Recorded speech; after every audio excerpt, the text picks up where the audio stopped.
Hi అండి. తెల్లగడ్డ కారంతో కాకరకాయ ఫ్రై ఒకసారి ఇలా ట్రై చేయండి. చాలా బాగుంటుంది వేడివేడి అన్నంలోకి. ఇది బాలింతరట్ల తినడానికి కూడా చాలా మంచిది. ఒక అరకిలో కాకరాయలను శుభ్రంగా కడిగి ఇలా రౌండ్గా కట్ చేసి పెట్టుకోవాలి.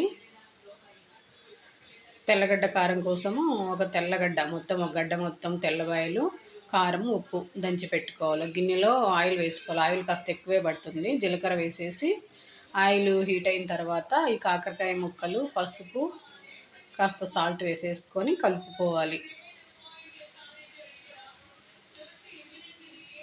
మధ్య మధ్యలో కలుపుకుంటూ ఫ్రై చేసుకోవాలి కాకరకాయను. మనం ఇలా తెల్లగడ్డ కారంతో ఫ్రై చేసి పెట్టుకుంటే వారమైనా బయట ఉంటుంది.